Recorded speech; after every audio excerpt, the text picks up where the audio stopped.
पहाड़ों के बीच एक छोटा सा स्नोई विलेज था जहां हर घर की छत पर सफ़ेद कॉटन जैसे स्नो की परत चमक रही होती थी।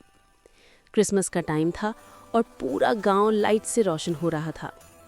गांव के सारे बच्चे बहुत एक्साइटेड थे क्योंकि हर साल क्रिसमस पर यहाँ एक छोटा सा मैजिक होता था। इसी गांव में एक क्यूट सा लड़का रहता था, इयान। इयान को स्नो से बहुत प्यार था।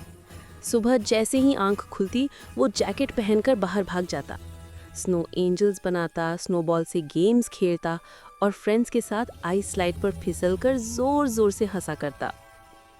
लेकिन इस साल इयान थोड़ा उदास था। उसके दादा बीमार थे और बाहर नहीं जा पा रहे थे। हर क्रिसमस पर दादा ही उसके साथ ट्री डेकोरेट करते थे, लाइट्स लगाते थे और हिम्मत बढ़ाते थे। इस बार वो सिर्फ विंडो से बाहर स्नो को देख पा रहे थे। इयान ने धीरे से पूछा, दादा, काश आप मेरे साथ बाहर चल पाते। आपको भी क्रिसमस की लाइट्स देखनी चाहिए। दादा मुस्कुराए और बोले, बेटा, जब दिल में खुशी होती है ना, तो क्रिसमस की रोशनी खुद आ जाती है, बस उसे बुलाने की ज़रूरत होती है। इयान ने ये बात अपने दिल में रख ली। शाम होते ही गांव की बड़ी बेल बजी। पूरे विलेज के बच्चे सेंट्रल ग्राउंड पर एक ह्यूज क्रिसमस ट्री के पास इकट्ठा होने लगे। ट्री पर कलरफुल लाइट्स, शाइनी बेल्स और गोल्डन स्टार्स लगे थे। आसमान से हल्की हल्की स्नो गिर रही थी, जैसे आसमान भी खुद सेलिब्रेशन कर रहा हो। पर इयान ने कुछ और डिसाइड किया। वो सबसे चुपकर घर भागा।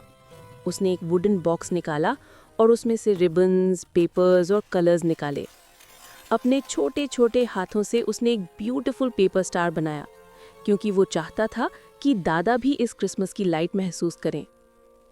स्टार बनाते वक्त उसके छोटे हाथ ठंड से लाल हो रहे थे, लेकिन इयान रुका नहीं। जैकेट पहनकर वो बाहर निकला। स्नो पहले से ज्यादा तेजी से गिर रही थी, जैसे छोटी छोटी मिठाई की बूंदें आसमान से टपक रही हों।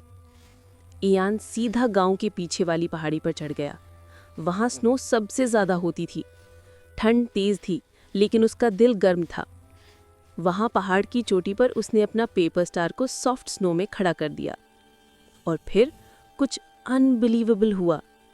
हवा रुकी, स्नो के फ्लेक्स चमकने लगे, जैसे हर फ्लेक एक छोटा बल्ब बन गया हो।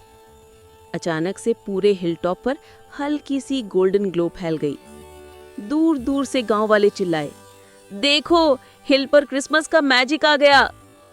बच्चे दौड़कर पहाड़ी की तरफ देखने लगे। लाइट्स चमक रही थीं, स्नो ग्लिटर कर रही थी, जैसे नेचर ने खुद सेलिब्रेशन शुरू कर दिया हो। इयान ने पीछे मुड़कर दादा के विंडो की तरफ देखा। दादा खड़े थे, आंखों में चमक और हल्का सा आंसू। दादा ने दूर से ही कहा, इयान, तुमने तो पूरे गांव के लिए रोशनी बुला ली। बेटा, यही होता है असली क्रिसमस। इयान खुश होकर मुस्कुराया। उसने समझ लिया कि क्रिसमस का मैजिक गिफ्ट्स नहीं, बल्कि दिल से दी हुई खुशी होती है। और उस साल स्नोई विलेज का क्रिसमस ट्रूली मैजिकल बन गया।